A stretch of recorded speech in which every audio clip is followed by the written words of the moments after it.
Opening up for discussion, I'll first give the floor to Mr. Ahmet Sozen, who is a guest professor at the Unit for Peace and Conflict Studies at the University of Innsbruck. And thank you for traveling all the way from Austria. Your remarks, comments as a Turkish Cypriot on these results. Should I speak? Yeah, why don't you? Yes, you can take the microphone, yeah. Okay, thank you so much. Where should I start? I'll try to give you a kind of the other side of the medallion a little bit, in a different perspective. This is 2024 is a year of lots of anniversaries. It's the 20th year of Cyprus joining EU. It's the 50th year of the Greek coup and the Turkish military operation. And it's the 60th year anniversary of the UN peacekeeping force in Cyprus. The intercommunal negotiations started the year I was born. And I'm not a young man anymore. Which is very much connected to one of the results where majority of the people on both sides of the island lost their hope. We also tested, myself and some of my Greek Cypriot colleagues, Cyprus 2015 and C team. We have been conducting island-wide public opinion polls since 2008. The UN Secretary General Ban Ki-moon cited us a couple of times in his report to the Security Council that the leaders need to prepare their people for a federal solution. So I'm very familiar with the results. We asked people, do you have hope that the Cyprus problem will be resolved? 70% on both sides says no. And why should they be hopeful? We are talking about a process that has been going on since the year I was born or even earlier. But then we changed the question and we asked people, do you want a solution to the Cyprus problem? And then majority on both sides still say yes. And of course, we also tested alternative solutions to Cyprus problem, ranging from unitary state to bizonal bicommunal federation to confederation of two states or continuation of the status quo. Number one preference for Greek Cypriots is a unitary state. Number one preference for Turkish Cypriots is a two-state. And a bizonal, bicommunal federation is the second preference on both sides. But when you look at this picture, the only alternative solution to the Cyprus problem that has the chance to pass from simultaneous referendums on both sides is, whether we like it or not, is a bizonal, bicommunal federation. Because the other options will be rejected either by one side or by both sides. Now, security. We also tested on both sides. What is the most important negotiation issue for you? As a layman, as a lay person, Greek Cypriot, Turkish Cypriot, 70% on both sides says security. And you know, when we ask, what about governance and power sharing? What competences will be in the federal state, what competences will be in the constituent states? 15%. I mean, average people don't. But of course, political elites and average people, there is no symmetry. If you ask political elites, of course, governance and power sharing becomes very important. But in order to get the hearts of common people, you need to design a new security architecture for United Cyprus that would address the concerns of both sides. We have done that back in 2016 called, we produced a report called a new security architecture for United Cyprus based on scientific work, focus groups, polling, and we presented that in Geneva to all the political party leaders, including we were in Geneva during the start with. In any case, one of my worry is that we are focusing so much on a comprehensive solution, reaching to a comprehensive solution, that we are wasting precious time because we are aiming for something that even if there is a miracle and we reach that, a bizonal bicommunal federation text, that next day we think that everything will be a rosy picture and we'll have a smoothly running federation. I'm sorry. There has been a lack of cooperation experience and a lack of culture of cooperation in Cyprus since you name it, whatever year. So in that sense, I have been writing on Cyprus problem for the last 30 years, my PhD thesis, and I have been advocating that in addition to track one, there should be a parallel process of confidence building measures. I've been saying this since 90s. That even if track one comes to a stop, the other process should continue to build trust between the two communities. One personal anecdote, I was part of this group of experts back in 1994. It's been 30 years. That was put together in the northern part of Cyprus to give advice to Mr. Demirtas on the confidence building measures that the UN proposed in 1993 after the failure of the Galis set of ideas. And there I saw how these confidence building measures were politicized and flushed down the drain in one night. I'm talking about opening the fenced area of Varosha as a free area where goods, services, and people from both sides will enter. I'm talking about the opening of the Nicosia International Airport under UN with 2 gates. And those things, like, the discussion was, okay, what about the Turkish Cypriot and Greek Cypriot police? What kind of uniform will they wear and all that? So, trivial stuff. And all these were flushed down the toilet. And I cannot help but to think that if we manage to open the fenced area of Varosha and the Nicosia International Airport 30 years ago, the amount of impact those could have made on Cyprus, we would be talking about a different Cyprus. But unfortunately, that has not been the case. So I do harp, like Nina, on the need for confidence building measures. I think that the sky is the limit, and that we can also learn from or get inspired from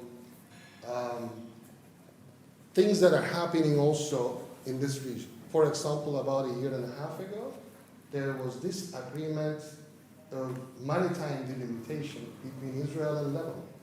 Here we're talking about 2 countries who are at war with one another, who do not recognize with one another. I'm not saying do this in Cyprus. Cyprus could be one pillar where the 2 communities can establish a joint energy committee, which is lacking in Cyprus. And on the other hand, that can play a role with Turkey so that United Cyprus can, in absence of a comprehensive solution, may also reach a maritime delimitation.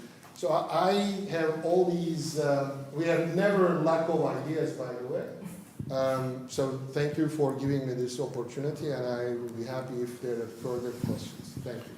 Yeah, thank you for being here, Ahmet. Maybe can I say a few words on it, starting from your point, whether Turkey is an important actor. Of course, it's a very important actor, but I think that if we start history in 1974, it would be a bit skewed.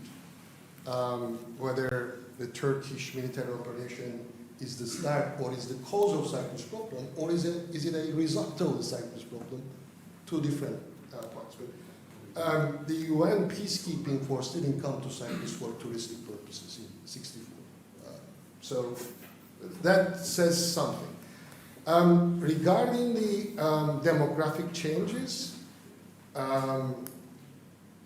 it's not just people from Turkey, but if you come to the north now, I mean, I live in a place called Iskele, Trigono.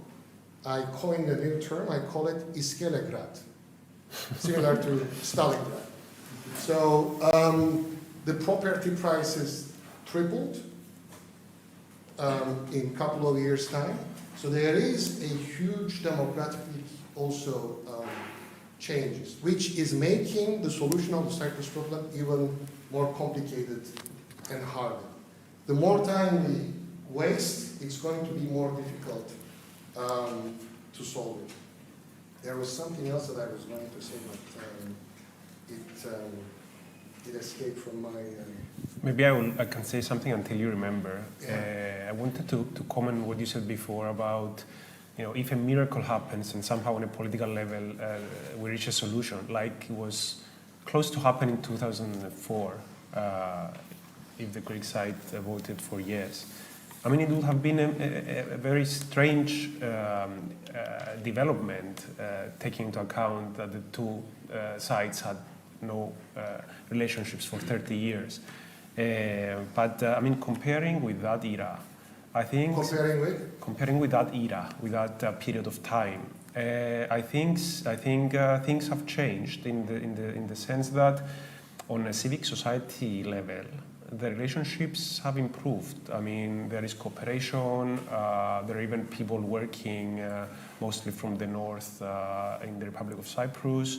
There are, there were the technical committees and all of that. Now they have stopped, but I think it's in a much different situation than 20 years ago. Yeah. Yes. Have you remembered what you wanted to say? No, I didn't, but I have been a bi-communal conflict resolution group member since the 90s, and I participated even in a very difficult time when the checkpoints were closed.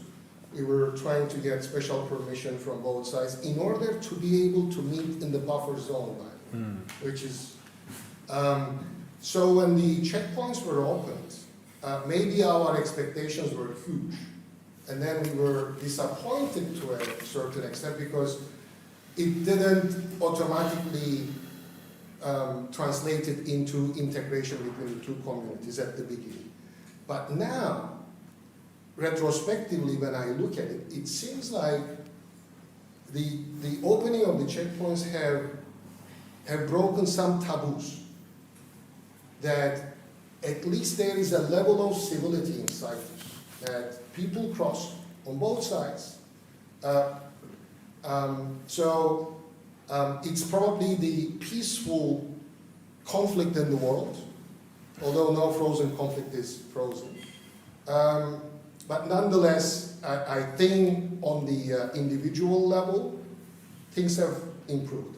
Mm-hmm. Now, I started remembering the Russia-Ukraine war.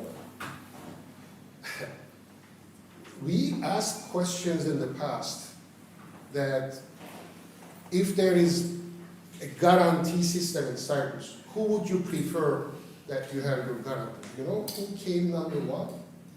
58% of Greek Cypriots? Russia. Number one. Much more than Greece and Turkey and France and whatnot. I think that has changed. I haven't done any public opinion on it yet, but I think that today the High Commissioner also alluded to it, that Cyprus' relations with Russia has changed and all that. Even the left-wing party, we know who we are talking about, is having difficulty to justify what Russia has done. But on the other hand, Russia is moving away, let's say, from the Greek Cypriot community or side, but they are coming in to the north with their finances, with their influence and whatnot. So it's a very fluid situation. I don't know how things will evolve. But last word, I have although I'm known as an optimistic person, I do not have much of a hope from internal dynamics. Given what is happening in Cyprus, that these two leaders will push things towards a solution. I had some hope from the regional external dynamics, and things were actually going towards that direction in the last 1.5 years when Turkey started normalizing with Greece, Israel, Egypt, United Arab Emirates, Saudi Arabia. But the Gaza war has put a lid on all these things, right? Now, the way out, maybe, and shamelessly promoting my latest publication, is called Second Track Diplomacy, the Way Out in Eastern Mediterranean Question. Meaning that the second track, I'm talking about people who, in their personal capacities, retired ambassadors, academics, think tankers, who came together in various different projects, and they have been producing blueprints or policy recommendations as to how we can solve the problems of the region. So they are there. So if and when there is a political will, then the leaders will not start from scratch. That there are actually blueprints, even prepared by experts, Greek and Turkish, on the Aegean issue, which seems to be a very difficult issue, but I hope that again, after the war in Gaza, we might pick up this positive climate that